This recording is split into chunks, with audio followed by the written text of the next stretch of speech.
Hello everyone, I hope कि आपके term to की प्रिपरेशन बहुत ही अच्छे से चल रही होगी। साइंस की तैयारी बहुत ही अच्छे से चल रही होगी। तो आज उसी प्रिपरेशन को या फिर उसी तैयारी को और अच्छे तरीके से करेंगे और इस बार हम 40 आउट ऑफ 40 डेफिनेटली लेकर के ही आएंगे। अब चाहे से कुछ भी हो, कैसा भी हो, हमारा टारगेट बस 40 आउट ऑफ 40 का है। तो उसी के लिए आज हम लोग इसमें पेपर डिस्कस करेंगे और आपके दिमाग में भी यही होना चाहिए कि मेरे को 40 आउट ऑफ 40 लाना है। ये नहीं कि भैया मैं तो बस पास ही होना चाहता हूँ या फिर बस मेरे 30 नंबर आ जाए। ऐसा नहीं, 40 आउट ऑफ 40 का टारगेट रखोगे तो ही 40 आउट ऑफ 40 आएंगे। अदरवाइज जितने का सोच रहे हो उससे तो कम आएंगे ही। तो ऐसा मत सोचो आप 40 आउट ऑफ 40 का ही सोचो, तो 40 आउट ऑफ 40 ही आएंगे। तो अब देखो, इसमें जो क्वेश्चंस हैं, इसमें वो क्वेश्चंस हैं, हो सकता है कि वो क्वेश्चंस आपके एग्जाम से पहले देखे हुए बिना और डायरेक्टली एग्जाम में जाकर के देखो। तो भैया ये सभी क्वेश्चंस को देख लेना, क्योंकि ये क्वेश्चंस काफी ज्यादा इंपॉर्टेंट क्वेश्चंस है और ये पेपर भी बहुत ही ज्यादा इंपॉर्टेंट है। उसी के साथ में आपके जो भी सब्जेक्ट हैं, जैसे कि अगर केमिस्ट्री की बात करें तो केमिस्ट्री के अंदर जितने भी चैप्टर्स हैं उन सभी को रिवाइज करने में काफी ज्यादा टाइम लगता है, कि एक चैप्टर को रिवाइज करने में 1 से 2 घंटे लगते हैं। तो उस टाइम को सेव करवाने के लिए मैंने क्या किया है कि आप लोगों के लिए शॉर्ट नोट्स अपलोड कर रखे हैं। तो भैया वो क्लास 10 साइंस के नोट्स की एक पीडीएफ मिलेगी, वहां पर जाकर के आप हर एक की नोट्स को देख सकते हो, जिससे कि आपका टाइम भी कम सेव होगा और 10 मिनट में आपका चैप्टर भी रिवाइज हो जाएगा। तो ये बात है, ये इंपॉर्टेंट है। और उसी के साथ में अब चलिए स्टार्ट करते हैं। उससे पहले आप लोगों को बता दूं कि हमने केमिस्ट्री का और फिजिक्स का एक वीडियो के अंदर रिवीजन कर लिया है। अगर आपने वो नहीं देखी है तो वो एक बार जरूर से देख लेना, ताकि आप लोग का रिवीजन हो जाए।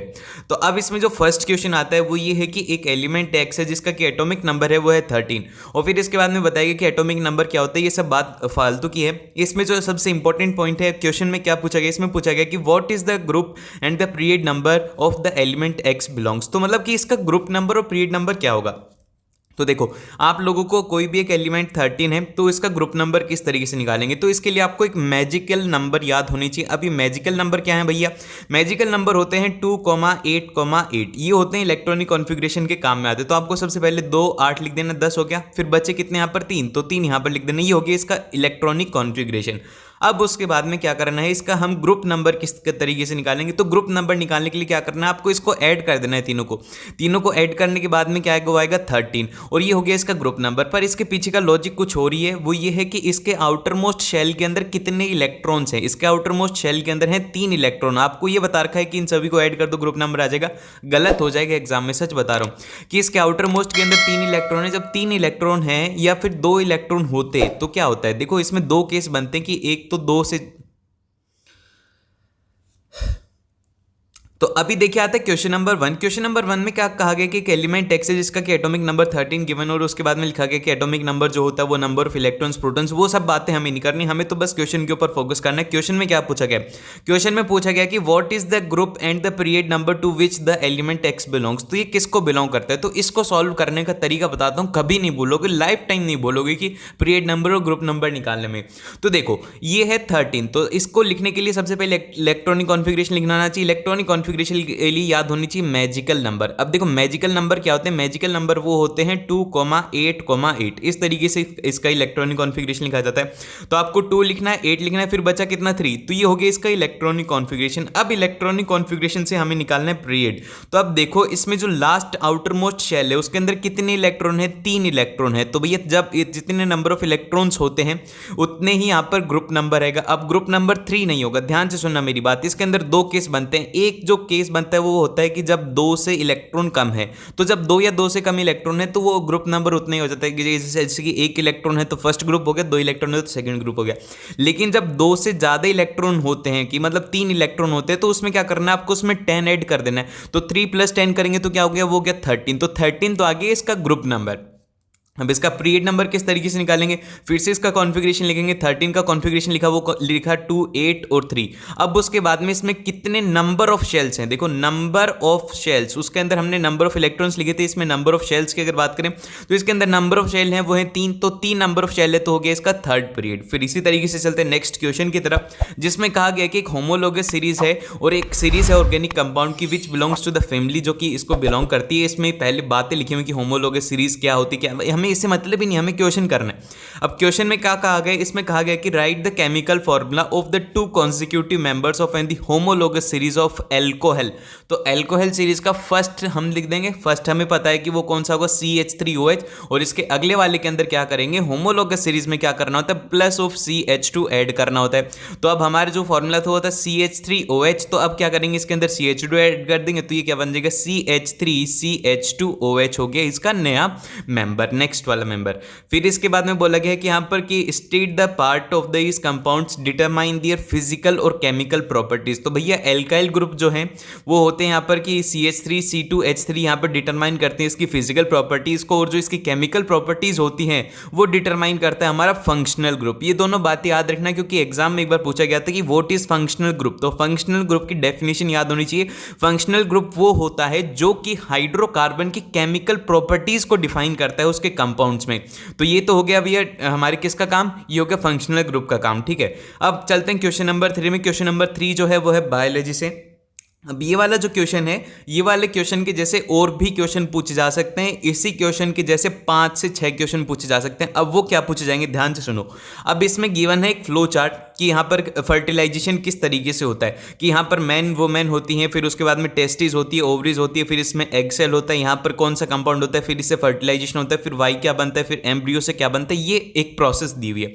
इसी तरीके से एग्जाम में पूछा जा सकता है डायग्राम की लेबलिंग। आपको डायग्राम दे दिया जाएगा और उसके अंदर बोला जाएगा कि XYZ करके कि ये वाला पार्ट का नाम क्या है, वाई वाले पार्ट का नाम क्या है। तो इस तरीके से क्वेश्चंस को ध्यान से देखना।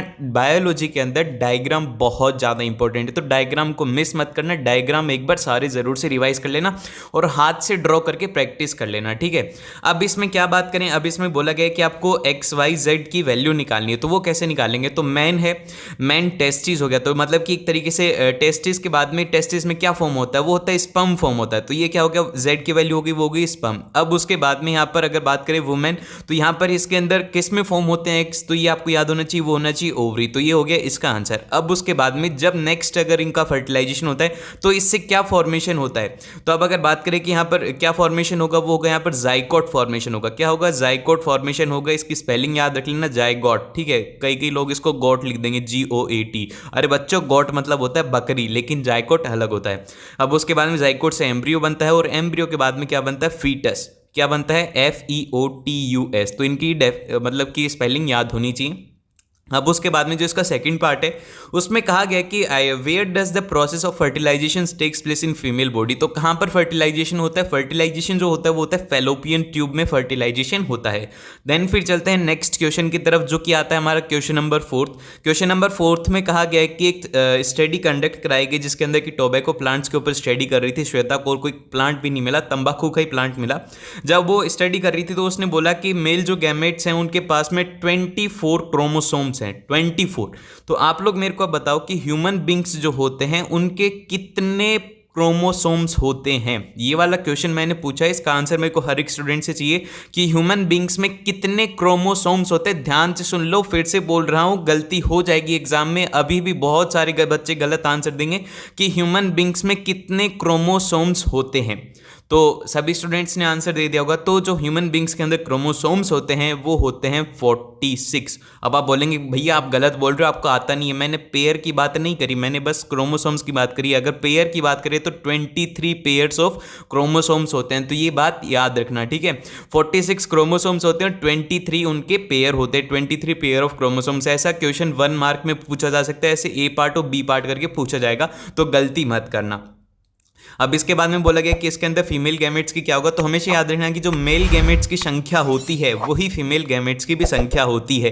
तो यहाँ पर नंबर ऑफ क्रोमोसोम्स 24 मेल के अंदर है, तो 24 ही फीमेल में होंगे। फिर इसके बाद में अगर जाइकोट की बात करें तो जाइकोट एक नई बॉडी है, तो उसमें कितने नंबर ऑफ क्रोमोसोम्स होंगे, वो होंगे उसमें 48 क्रोमोसोम्स होंगे। तो ये बात आपको याद रखनी है। फिर चलते हैं नेक्स्ट क्वेश्चन की तरफ, जो कि है हमारा यहाँ पर कि अल्फा पार्टिकल है जो कि एंटर करता है यूनिफॉर्म मैग्नेटिक फील्ड में। जैसे कि हमारा अल्फा पार्टिकल पार्टिकल और इधर है मैग्नेटिक फील्ड। तो अब इसमें पूछा गया है कि stating the principle identify the direction in which the alpha particle moves. तो इसके लिए कौन सा वाला रूल लगाएंगे? इसके लिए याद करो फ्लेमिंग्स लेफ्ट हैंड रूल लगाएंगे, क्योंकि हमें इसमें फोर्स की डायरेक्शन निकालनी है। तो फोर्स की डायरेक्शन निकालने के लिए हमें फ्लेमिंग्स लेफ्ट हैंड रूल लगाना होगा। अब इस रूल के अकॉर्डिंग क्या है, इस रूल के बारे में बात करी गई है। तो यहां पर इस रूल के अकॉर्डिंग ये यहां से हम पढ़ेंगे कि hence according to Fleming's left hand rule the direction of force acting on the alpha particle is perpendicular to both motion of the alpha particle and the direction of magnetic field. इस तरफ तो ये जा रहा है और इस तरफ ये है, तो इनके बीच का जो एंगल है वो है 90 डिग्री। जब ऐसा होता है देन यहां पर जो परपेंडिकुलर रहेगा तो यहां पर जो इसकी डायरेक्शन है वो रहेगी आउटवर्ड की तरफ डायरेक्शन रहेगी इसकी। अब इसके बाद में सेकंड क्वेश्चन है। सेकंड क्वेश्चन के अंदर ट्विस्ट करके बोल दिया है कि जो हमारा पार्टिकल है वो क्या है, एक मैग्नेटिक फील्ड में रेस्ट पर है तो क्या होगा। अगर मैग्नेटिक फील्ड में वो रेस्ट पर है तो उसके ऊपर फोर्स भी क्या होगी, जीरो होगी, no force will be applied. अगर कोई काम ही नहीं कर रहा तो उसको कोई और छेड़ेगा भी नहीं। तो यही बात आपको याद रखनी है बस कि अल्फा पार्टिकल अगर रेस्ट के ऊपर है तो उस पर कोई भी फोर्स एक्ट नहीं होगी। अब उसके बाद में चलते हैं हमारे नेक्स्ट क्वेश्चन की तरफ, जिसके अंदर कि बोला गया कि एक प्रियंका है, प्रियंका ने मैग्नेट्स को रख दिया। तो आप लोग बताओ कि ये जो मैग्नेट्स हैं क्या करेंगी, रिपेल करेंगी या फिर ये एक दूसरे को अट्रैक्ट करेंगे। चलो भैया बताओ कि ये दोनों रिपेल करेंगे या फिर अट्रैक्ट करेंगे। देखते हैं कि कितने बच्चे इसका आंसर दे पाते हैं। रिपेल होगा या फिर अट्रैक्ट होगा, जल्दी से बताइए इसका आंसर कि ये जो मैग्नेटिक जो रखी हुई हैं पी और क्यू, ये एक दूसरे को रिपेल करेंगे या फिर अट्रैक्ट करेंगे। तो जिस भी स्टूडेंट ने कहा है कि रिपेल करेंगी वो गलत है। ये बात याद रखो कि जो लाइक पोल होते हैं वो क्या करते हैं, एक दूसरे को अट्रैक्ट करते हैं। नहीं, मैंने गलत बोल दिया कि लाइक पोल जो होते हैं वो करते हैं एक दूसरे को रिपेल की, मतलब कि एक इंसान को दूसरा इंसान अच्छा नहीं लगता, कि आपका दुश्मन ही है सामने तो आपको अच्छा नहीं लगेगा। तो यही बात याद रख लो कि जो लाइक पोल होते हैं वो एक दूसरे को अच्छे नहीं लगते, और जो उल्टे पोल होते हैं साउथ को नॉर्थ अच्छा लगता है और नॉर्थ को साउथ अच्छा लगता है, बस ठीक है। अब इसके बाद में अगर बात करें कि क्या पूछा गया इसमें बोला गया कि मैग्नेटिक फील्ड लाइंस को ड्रॉ कीजिए। तो मैग्नेटिक फील्ड लाइंस को किस तरीके से ड्रॉ करेंगे, मैग्नेटिक फील्ड लाइंस याद रखना कि नॉर्थ से स्टार्ट होती हैं और साउथ तक जाती है। तो वही क्या कि यहाँ पर एक पॉइंट को नॉर्थ बना दिए, एक को साउथ बना दिए, जो किस क्वेश्चन के अकॉर्डिंग है। फिर यहाँ से ऐसे मैग्नेटिक फील्ड लाइंस ड्रॉ कर दी, और इस बात को करने के लिए हमें कितने नंबर मिल जाएंगे, 1 नंबर मिल जाएगा। अब इसी तरीके से इसमें बोला गया कि what does the degree of closeness of magnetic field lines near the pole signifies. तो ये क्या बताता है, ये बताता है कि डिग्री ऑफ क्लोजनेस बताता है कि जो उसकी मैग्नेटिक फील्ड है वो उस पॉइंट के ऊपर बहुत ही ज्यादा स्ट्रांग है, और जब कभी भी दूर दूर है तो वहां पर क्या होता है कि ये बताता है कि जो मैग्नेटिक फील्ड है वो वहां पर है वीक। ठीक है, अब इसी के साथ में आप लोगों को एक बात जो याद रखनी है वो याद रखनी है कि मैग्नेटिक फील्ड लाइंस की बात हो रही है तो इसमें जो एक्टिविटी है ना ये वाली, आई थिंक कि शायद 13.1 या फिर 13.2 एक्टिविटी जिसके अंदर कि हम मैग्नेटिक फील्ड लाइंस को ड्रॉ करना सीखते हैं, वो वाली एक्टिविटी को एक बार याद कर लेना, क्योंकि सीबीएसई ने लगते ही 2012 में पूछा था, फिर उसके बाद 2014 में पूछा था, फिर उसके बाद 2016 में पूछा था, फिर उसके बाद 2018 में पूछा था। अब हो सकता है कि वो 2022 में भी ये वाला क्वेश्चन पूछ ले, तो ये वाली एक्टिविटी को जरूर से एक बार पढ़ लेना। ठीक है, अब इसके बाद में चलते हैं नेक्स्ट क्वेश्चन की तरफ, जो कि फिर से आता है भैया बायोलॉजी से। अब देखो बायोलॉजी में बापू लेवल का क्वेश्चन आए, बापू से क्वेश्चन आए, कौन से बापू से, उसमें हेरिडिटी एंड इवोल्यूशन के जो बापू हैं मेंडल दादा वाले से क्वेश्चन आया पहला। इसमें कहा गया कि एक जो हमारी मोनो हाइब्रिड क्रॉस है, टी प्लांट है कि टी है, फिर उसके बाद में शॉर्ट पी प्लांट है जो कि स्मॉल टी से रिप्रेजेंटेड है, और यहाँ पर ऑब्जर्व करा जाता है कि ओनली टी प्लांट्स होते हैं, मतलब कि टॉल प्लांट्स ऑब्जर्व करे जाते हैं F1 जनरेशन के अंदर, जो कि हमारे को मेंडल ने भी कहा था, मेंडल दादा ने।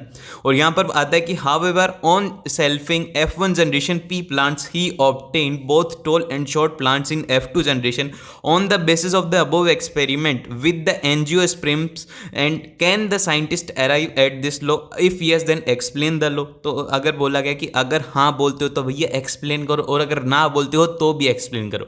तो इसमें तो घोर समस्या में डाल देते हैं ऐसे में कि यार हाँ करा तो भी मरा और ना करा तो भी मरा, लेकिन हम नहीं करेंगे, हमें तो आंसर पता है, वो आंसर लिखा हुआ है नीचे, वो ये है कि yes the scientist may arrive at the law of dominance according to which the traits which is expressed in the F1 generation is in the dominant trend, although both the dominative and the recessive traits are present in the F1 generation. In the F2 generation the recessive traits are also expressed along with the dominant traits। ठीक है, ये हो गया इसका answer. Then फिर चलते हैं next की तरफ, जो कि इसका और वाला पार्ट है। इसके अंदर कहा गया कि ये ट्रेड मे बी इनहेरिटेड और may not be express, justify the statement with the help of the suitable example. तो अब इसको कैसे करेंगे भैया, इसको हम मेंडल दादा वाले जो पी प्लांट है उसी से ही एक्सप्लेन करेंगे कि जब when pure P plant is crossed with the pure dwarf plant, तो यहाँ पर ओनली पी प्लांट्स ऑब्जर्व होते हैं F1 जनरेशन के ऊपर।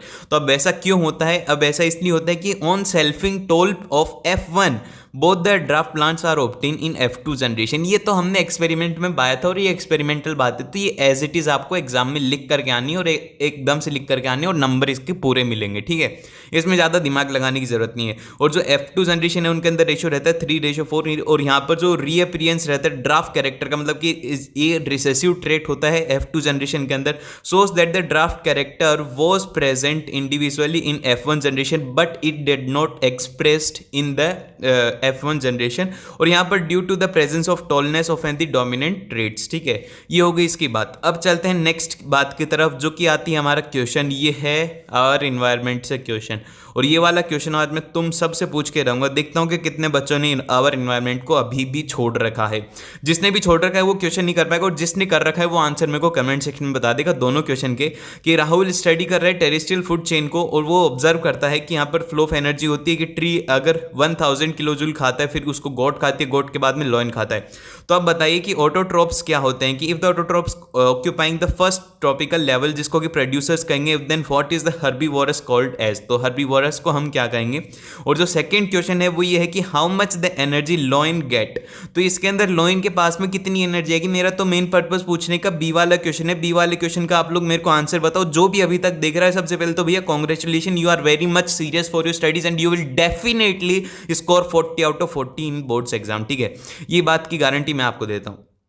अब अगर बात करें कि इसमें क्या होगा, तो देखो इसके अंदर क्या होता है, आंसर आप लोग को उन्होंने बता दिया होगा, जिसने नहीं बताया वो सुन लो। इसमें जो काम में आता है वो आता है 10% रूल। 10% रूल ये बोलता है कि अगर हमारा एक एक्स एलिमेंट है, तो जो अगर उसको कोई भी एलिमेंट ये खाने लायक है, अगर इसको कोई भी खाता है, कि इसको कुछ भी खा लेता है, तो क्या होता है कि इसमें जितनी भी एनर्जी होती है उसका 10% नेक्स्ट को ट्रांसफर होता है। तो ये वाई को ट्रांसफर होती है, फिर वाई से क्या होती है 10% जेड को ट्रांसफर होती है, फिर जेड से क्या होती है कि जेड से 10% ट्रांसफर होती है ए को। तो इसी तरीके से ये चेन चलती रहती है, और वही बात इसमें कही गई है। तो इसके आंसर देख लो। तो यहां पर अगर बात करें कि अगर हम ऑटोट्रोप्स को कह दें कि वो प्रोड्यूसर्स है, तो हार्बीवोरस जो रहेंगे वो रहेंगे यहां पर प्राइमरी कंज्यूमर्स। देन फिर इसके बाद में आते हैं कि how much energy does the lion gets, how energy कितनी मिलेगी उसे। तो जिसका भी आंसर है वो मेरे को बता देना कि यस सर मेरा आंसर सही है। मैं सभी के तो देख नहीं पाऊंगा, पर भी मैं देखता बहुत बार हूं, तो बहुत सारे स्टूडेंट्स के आंसर मिलते हैं। तो आपके अगर मिले तो आप भी बताइएगा इसका आंसर, ठीक है। अब इसमें बोला गया कि अकॉर्डिंग टू 10% लो 10% की जो एनर्जी होती है वो एक ट्रॉपिक लेवल से दूसरे ट्रॉपिक लेवल तक ट्रांसफर होती है। Thus from the plant the goat gets 100 joule energy, इसका 10% कर देंगे, फिर उसके बाद में इसका 10% जो होगी वो मिलेगी हमारे लॉइन को। तो इस तरीके से ये रहती है फूड चेन की। अब इसके बाद में सेकंड क्वेश्चन है। सेकंड क्वेश्चन के अंदर फिर से आप लोगों को लेबलिंग करनी है। लेबलिंग वाले क्वेश्चंस को मिस मत करना। फिर से कह रहा हूं कि लेबलिंग क्वेश्चंस को मिस मत करना, डायग्राम को मिस मत करना, क्योंकि directly as it is question आ जाएंगे और बहुत ही सिंपल क्वेश्चन आएंगे, ठीक है।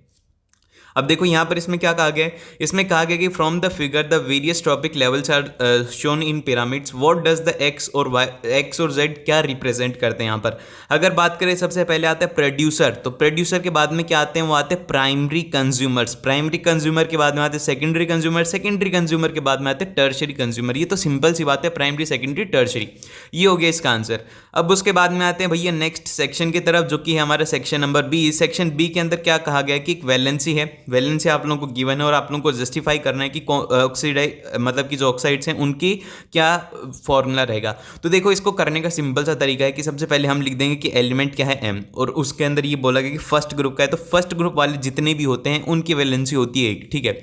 और उसी के साथ में ऑक्साइड की अगर बात करें तो ऑक्सीजन की जो वैलेंसी होती है वो होती है 2।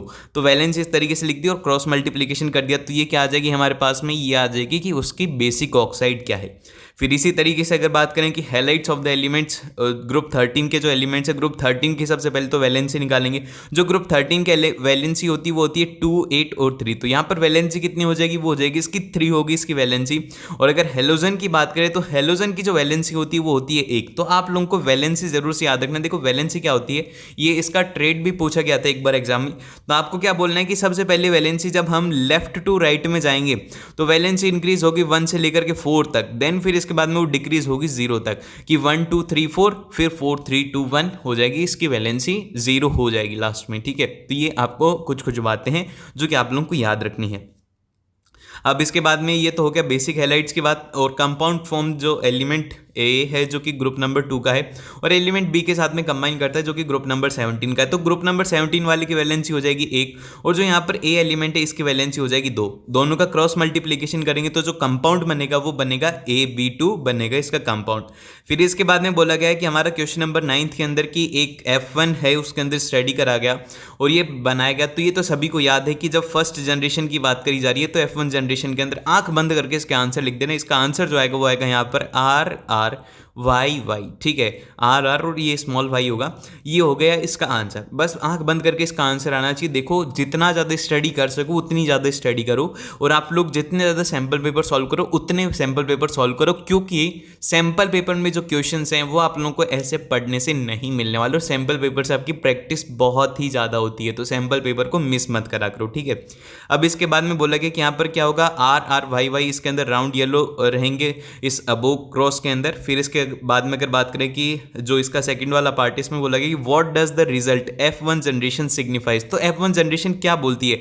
F1 जनरेशन से हम ये बोल सकते हैं कि जो यहाँ पर कॉम्बिनेशन ऑफ कैरेक्टर है वो ये है कि राउंड येलो कितने हो जाएंगे, वो हो जाएंगे यहाँ पर 9 हो जाएंगे राउंड येलो, और उसी के साथ में अगर राउंड ग्रीन की बात करें वो हो जाएंगे 3, और व्रिंकल्ड येलो की बात करें वो हो जाएंगे 3, और व्रिंकल्ड ग्रीन की बात करें तो वो हो जाएंगे 1। तो इनका जो रेशियो रहेगा वो रहेगा 9:3:3:1। अब उसके बाद में इसी तरीके से आपको एक क्वेश्चन करना है। अब जो क्वेश्चन नंबर 10 है, क्वेश्चन नंबर 10 को इंपॉर्टेंट मार्क कर लो। अगर ये वाला क्वेश्चन याद नहीं किया है तो अभी याद कर लो, और अगर याद भी है तो इसे रिवाइज कर लो। ये क्वेश्चन क्या है, इसमें बोला गया कि रेजिस्टेंस के कौन से फैक्टर के ऊपर डिपेंड करता है। 3 फैक्टर आएंगे, हो सकता है कि ये 3 मार्क्स में क्वेश्चन पूछ लिया जाए, पूरा 3 मार्क्स में पूछा जा सकता है, तो इसको मिस मत करना। और उसी के साथ में एक जूल्स हीटिंग लॉ है, इन दोनों को बिल्कुल भी मिस मत करना, क्योंकि ये बस थोड़े छोटे छोटे हैं लेकिन इनका वेटेज बहुत ज़्यादा है। तो अब बात करें कि कौन से फैक्टर के ऊपर डिपेंड करता है, तो सबसे पहला जो फैक्टर है वो करता है कि लेंथ के ऊपर डिपेंड करता है। सेकंड फैक्टर है कि एरिया ऑफ क्रॉस सेक्शन के ऊपर डिपेंड करता है। 2 नंबर का क्वेश्चन है तो इसमें 2 पॉइंट्स लिखेंगे, 3 नंबर का है 3 पॉइंट लिख देंगे, 4 नंबर का है 4 पॉइंट लिख देंगे, ठीक है। अब इसके बाद में बोला गया कि वाई आर द मेटल्स, अब इसमें बोला गया कि why are the metals are the good conductor of electricity whereas glass is the bad conductor. तो ये भी कोई पूछने की बात है, इतना सवाल पूछोगे इतना हल्का सा हमसे, वो भी हमसे यार, तुम 40 आउट ऑफ 40 लाने वाले हो, इतना हल्का सवाल थोड़ी दोगे। ये तो ऐसे ही कर देना चाहिए, बोल देना कि ये जो मेटल होते हैं गुड कंडक्टर ऑफ इलेक्ट्रिसिटी इसलिए होते हैं, इसमें रेजिस्टिविटी वाला रीजन देना है। ये मत बोलना कि फ्री इलेक्ट्रॉन्स होते हैं, वो भी एक रीजन होता है, लेकिन इसमें जो रीजन देना है वो देना है कि इनकी रेजिस्टिविटी लो होती है जिस वजह से इनके अंदर फ्री इलेक्ट्रॉन्स होते हैं, तो ये क्या होते हैं, इलेक्ट्रिसिटी को आसानी से कंडक्ट कर देते हैं। लेकिन वहीं पर अगर ग्लास की बात करें तो इसको रेजिस्टिविटी लो रहती है। ये वाला जो वर्ड है ना हाई रेजिस्टिविटी, ये वाला है ना एक स्टैंड आउट सा लगेगा कि हाँ टीचर के दिमाग में जाएगा कि हाँ भैया बच्चा पढ़ने वाला है, इसने नाम थोड़ा सा अलग सा लिखा है। लेकिन अगर ये लिखोगे कि हैव फ्री इलेक्ट्रॉन्स तो टीचर को लगेगा कि नॉर्मली बच्चा है, लेकिन हमें एक्स्ट्रा ऑर्डिनरी दिखना है, तो ऐसे वर्ड्स को हम काम में लेंगे। देन फिर इसके बाद में आता है भैया क्वेश्चन नंबर 11। क्वेश्चन नंबर 11 है एक न्यूमेरिकल। देखो कितना आसान सा न्यूमेरिकल है। इसमें कहा गया कि इसमें 2 एम्पियर का करंट फ्लो कर रहा है, ये बताओ कि वोल्टेज कितनी है। तो ये क्या बच्चों वाला क्वेश्चन है, तो ये बच्चों वाला क्वेश्चन तो आप लोग भी कर सकते हो। तो आप लोग मेरे को इसका आंसर बताओगे कि इसका वोल्टेज कितना होगा। बहुत ही सिंपल है, ये वाला क्वेश्चन हर एक से होना चाहिए। अगर नहीं हो रहा है तो इलेक्ट्रिसिटी के न्यूमेरिकल्स को रिवाइज करो जल्दी से, ये इसको सॉल्व करो और इसका वोल्टेज की वैल्यू मेरे को बताओ। बहुत ही सिंपल है, मैं नहीं बताऊंगा, ये वाला बहुत आसान है। अब इसके सेकंड वाला देखेंगे हम, तो सेकंड वाले क्वेश्चन के अंदर क्या कहा गया, इसको भी क्या देखेंगे, ये भी बहुत आसान है। इसमें क्या कहा गया कि R1 R2 R3 की वैल्यू है 3 ओम, और ये जो डांस करता हुआ है ऐसे आदमी है ना, ये है 3 ओम, उसमें गलती हो गई, ये पता नहीं माना नहीं उसने। तो यहाँ पर इसके अंदर इक्विवेलेंट रेजिस्टेंस निकालना है, तो कैसे निकालेंगे, तो आपको क्या है कि इसको R बोल दो, इसको R बोल दो, इसको R बोल दो। तो ये देखो ये दोनों जो रेजिस्टेंस है ये क्या है भैया, ये है सीरीज में, तो इनका जो इक्विवेलेंट रेजिस्टेंस हो जाएगा वो हो जाएगा 2R सीरीज में। फिर इसके साथ में जो R वाला है ये क्या है, ये है पैरेलल में। जब ये पैरेलल में है तो इनका इक्विवेलेंट रेजिस्टेंस कितना हो जाएगा, वो हो जाएगा 2R × R divided by 3R। ये वाला फॉर्मूला रहता है कि अगर 2 रेजिस्टेंस होते हैं जिसका हमें इक्विवेलेंट रेजिस्टेंस निकालना होता है जब वो किस में होते हैं, पैरेलल में, तो उसके लिए फॉर्मूला रहता है R1 × R2 divided by R1 plus of R2 रहता है इसका फॉर्मूला याद रखना इसका। अब उसके बाद में ये आ गया, तो ये इसका वैल्यू आ जाएगी, वो आ जाएगी 2R/3। अब ये हो गया इस पूरे का रेजिस्टेंस, और ये R5 के और R6 के साथ में कैसे, ये सीरीज में, तो इसके अंदर 2R को ऐड कर देंगे। तो यहाँ से जब हम इसे सॉल्व करेंगे तो ये हो जाएगा 2R, और फिर ये यहाँ पर कितना हो जाएगा, हो जाएगा 6, 3 × 2 = 6 होता है, 6/3, और ये हो जाएगा 8/3 इंटू 3, तो यहाँ पर 8 ओम आ गया इसका करेक्ट आंसर। ठीक है, ये हो गया इसका आंसर। तो इसी तरीके से आपको ये क्वेश्चन को सॉल्व करना है। सबसे पहले आइडेंटिफाई करो कि किस तरीके के हैं और उसके बाद में इसे सॉल्व करना है। अब आते हैं क्वेश्चन नंबर 12। क्वेश्चन नंबर 12 में कहा गया कि आपको स्ट्रक्चर ड्रॉ करना है। देखो स्ट्रक्चर ड्रॉ एक बार जरूर से करके जाना, ये क्योंकि एग्जाम में जैसे कि ब्यूटाइन है, अब ब्यूटाइन का नाम देकर के अगर बोल दिया ना तो बोलोगे कि आउट ऑफ सिलेबस क्वेश्चन आ गया, लेकिन ये एल्काइन का ही क्वेश्चन है, तो इसको मिस मत करना। तो इसमें अगर बात करें ब्यूटाइन का क्या स्ट्रक्चर रहेगा, वो रहेगा यहाँ पर C double bond C, C triple bond C, He हो गया इसका स्ट्रक्चर। फिर इसी तरीके से ब्यूटेन ब्रोमो प्रोपेन की बात करेंगे तो यहाँ पर सबसे पहले इनको डी कोड करना सीखो कि सबसे पहले ब्रोमो है तो ब्रोमो का मतलब क्या होता है कि इसमें सबसे पहले लगा हुआ है Br। ठीक है, ये हो गया Br। फिर प्रोप का मतलब क्या हो गया, वो हो गया 3 कार्बन, और यहाँ पर एन का लगा हुआ है मतलब कि ये क्या है, ये है एल्किन। और इस तरीके से इसका स्ट्रक्चर ड्रॉ कर देंगे, बड़ी आसानी से हम लोग इसे करते हुए चले जाएंगे। अब इसके बाद में बोला गया है कि आप लोगों को इसमें क्या बताना है, नेक्स्ट वाला इसका जो सेकंड पार्ट है, इसमें कहा गया कि गिवन टेबल है और इसमें 3 होमोलोगस हाइड्रोकार्बन्स दिए हुए हैं और आपको इसको कंप्लीट करना है। तो इसमें आप क्या बोलेंगे कि IUPAC नेम है इसका CnH2n का एल्कीन है, तो अब CnH2n-2 का क्या नाम रहेगा, 2 कम हो रहे हैं तो एल्कीन का क्या नाम हो जाएगा, वो हो जाएगा एल्केन। फिर इसके बाद में CnH2n+2 तो ये हो जाएगा एल्केन। ठीक है, ये एल्कीन ये एल्केन। फिर इसके बाद में इसमें क्या होता है, ट्रिपल बॉन्ड, और फिर नहीं इसमें डबल बॉन्ड और इसमें ट्रिपल बॉन्ड, फिर इसके बाद में यहाँ पर क्या है, सिंगल बॉन्ड। इस तरीके से आपको इसको करना है और इसको कर लेना है, फर्स्ट मेंबर के नाम लिख देना है। ठीक है, अब इसके बाद में जो नेक्स्ट आएगा वो आएगा हमारे पास में ओजोन लेयर से क्वेश्चन है। ये वाला क्वेश्चन खुद से कर लीजिएगा, इसकी PDF जो है वो मिलेगी आपको कमेंट सेक्शन के अंदर। फर्स्ट कमेंट है जिसके अंदर की पिन आपको इसका लिंक मिलेगा, वहां पर जाकर के इसे डाउनलोड कर लीजिएगा और इसको आराम से एक बार देख लेना ताकि आप लोगों का रिवीजन बहुत ही अच्छे से हो जाए। बेस्ट ऑफ लक, पेपर को बहुत ही अच्छे से करके आना और मिलते हैं आप लोगों को नेक्स्ट वीडियो के अंदर। अगर आप लोगों ने अभी तक लाइक नहीं किया है तो लाइक करो, सब्सक्राइब नहीं करा है तो सब्सक्राइब करो, जल्दी सब्सक्राइब नहीं किया सब्सक्राइब करो, लाइक नहीं किया लाइक करो, और मिलते हैं नेक्स्ट वीडियो के अंदर। और अपना रिवीजन जरूर से कर लेना, केमिस्ट्री का मैंने अभी भी करवाया तो वो करना मत भूलना, और मिलते हैं नेक्स्ट वीडियो में।